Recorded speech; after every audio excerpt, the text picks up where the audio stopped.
Hello အားလုံးပဲမင်္ဂလာပါ Aura Tarot reading ကနေပြီးတော့ပြန်ပြီးတော့ကြိုဆိုလိုက်ပါတယ် Aura ဒီနေ့မှာ Tarot ဟောပေးမှာမဟုတ်ဘဲနဲ့အရင်က Aura ပို့တင်ပူတယ်ပေါ့နော်မိမိလိုချင်တာကိုအလွယ်ဆုံး manifest လုပ်ပြီးတော့ရအောင်ယူနည်းဆိုတဲ့ခေါင်းစဉ်နဲ့ပတ်သက်ပြီးတော့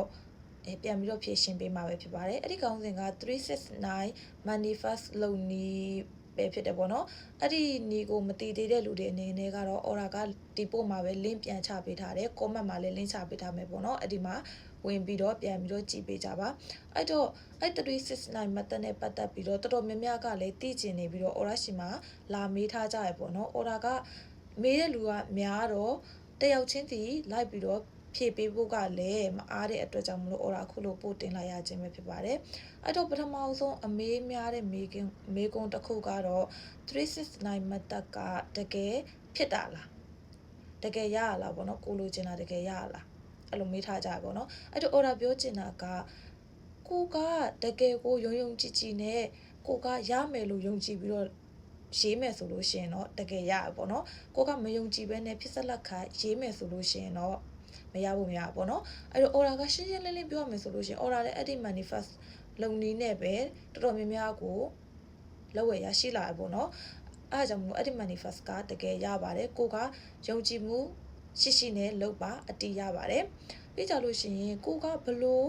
အရာမျိုးလိုချင်လဲဆိုတာပုံမူတည်ပြီးတော့လေကောင်းတာပဲဖြစ်စေဆိုးတာပဲဖြစ်စေအဟောက်ကိုကတကယ်လိုချင်ပြီးတော့တကယ်ရမယ်လို့ယုံကြည်ထားမယ်ဆိုလို့ရှိရင်ယုံကြည်ပြီးတော့ရေးမယ်ဆိုလို့ရှိရင်လည်းအဲ့ဒီဟာကကောင်းတာပဲဖြစ်ဖြစ်ဆိုးတာပဲဖြစ်ဖြစ်ရရပေါ့နော်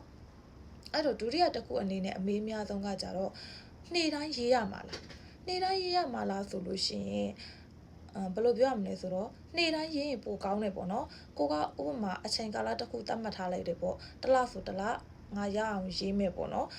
အဲ့ဆိုလို့ရှိရင်နေ့တိုင်းရေးတာပိုကောင်းပါတယ်ဒါပေမဲ့ဂျားထဲမှာမရေးဖြစ်ဖ ೇನೆ အဲ့လိုမျိုးအိပ်ပျော်တာပဲဖြစ်ဖြစ်မေ့သွားတာပဲဖြစ်ဖြစ်ပင်ပန်းလို့ပဲဖြစ်ဖြစ်မရေးချင်တဲ့အခြေအနေမျိုးကြီးရှိရပေါ့နော်အဲ့ဒီအခြေအနေမျိုးမှာဆိုလို့ရှိရင်မရေးပြတော့လို့ရှိရင်နောက်နေ့မှာပြန်ပြီးတော့ရေးရဆိုလို့ရှိရင်အစလေးပြန်ပြီးတော့လောက်ကလာဆိုပြီးတော့မေးထားပါပေါ့နော်အဲ့လိုမျိုးတော့လည်းမဟုတ်ဘူးပေါ့နော်အစလေးပြန်ပြီးတော့ရေးတဲ့အစလေးပြန်ပြီးတော့စရတာမျိုးမဟုတ်ဘဲနဲ့အဲ့ဒီမရေးလိုက်တဲ့နေ့အတွက်ဘယ်လိုပြောရမလဲဆိုတော့မရေးလိုက်တဲ့နေ့အတွက်လည်းဘာမှမဖြစ်ဘူးပေါ့နော်ကိုကဆက်ပြီးတော့ကိုလိုချင်တာကိုစိတ်ထဲမှာတကယ်ယုံကြည်နေရမယ်လို့ယုံကြည်နေဆိုလို့ရှိရင်မရေးလိုက်မိလဲရရပေါ့နော်ဒါပေမဲ့မရေးလိုက်ဆိုလို့ရှိရင်တော့တိတ်ပြီးတော့အဆင်မပြေဘူးပေါ့နော်ကိုက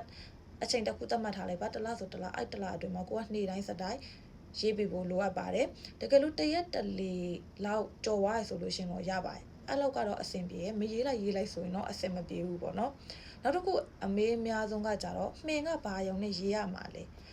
အဲ့ကြတော့မှင်ကကြတော့ကိုကြိုက်တဲ့အယောင်နဲ့ရေးလို့ရပါဘောနော်ဘယ်အယောင်ပဲဖြစ်ဖြစ်ရရဲအဓိကကိုယ့်ရဲ့စိတ်ထဲမှာယုံကြည်နေဖို့ကအရေးကြီးဆုံးပဲဖြစ်ပါတယ်အဲ့တော့နောက်တစ်ခုကကြတော့ရေးပြီးတော့အရာမတင်ဘူးတကယ်ဖြစ်မလာဘူးလို့ဘယ်လိုလောက်ကမလဲလို့မေးထားတဲ့လူတွေအတွက်ကြတော့ကိုကတကယ်ယုံကြည်မှုရှိနဲ့လုပ်ဖို့လိုအပ်တယ်ပြီးကြတော့ကိုလိုချင်တဲ့အရာကဘလောက်တန်ဖိုးကြီးတဲ့ပုံမူတည်ပြီးတော့အချိန်ကကြာဒီရှိသလိုမြန်ဒီလည်းရှိရပေါ့နော်ကိုကတတ်မဲ့အရာဝတ္ထုတကူလိုချင်တယ်ဆိုလို့ရှိရင်အဲ့ဒီတတ်မဲ့အရာဝတ္ထု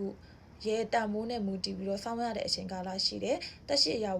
ကိုလိုချင်တယ်ဆိုလို့ရှိရင်အဲ့ဒီတက်ရှိရဲ့တန်ဖိုးနဲ့မူတည်ပြီးတော့စောင့်ရတဲ့အချိန်ရှိရပေါ့နော်အဲ့တော့သူ့ရဲ့တန်ကြီးနဲ့ပတ်သက်ပြီးတော့စောင့်ရတဲ့အချိန်ဆိုတာကရှိပါတယ်အဲ့တော့နောက်ဆုံးမှာတော့ပြောချင်တာကဘယ်အရာမဆိုကိုကတကယ်စိတ်ထဲကနေယုံကြည်နဲ့လုပ်မယ်ဆိုလို့ရှိရင်အရာအလုံးရရှိနိုင်ရပေါ့နော်အဲ့တော့369 manifest method ကိုမသိရလူတွေကတော့ comment ကလင်းထဲမှာဖြစ်ဖြစ်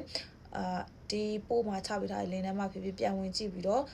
လုပ်ကြည့်ကြဖို့ Aura ကအကြံပေးချင်ပါတယ်အဲ့တော့အားလုံးလည်းကိုလိုချင်တဲ့ဆန္ဒတွေပြေဝကြပါသေး bye bye Aura နောက်ဗီဒီယိုလေးမှာပြန်တွေ့ကြမယ်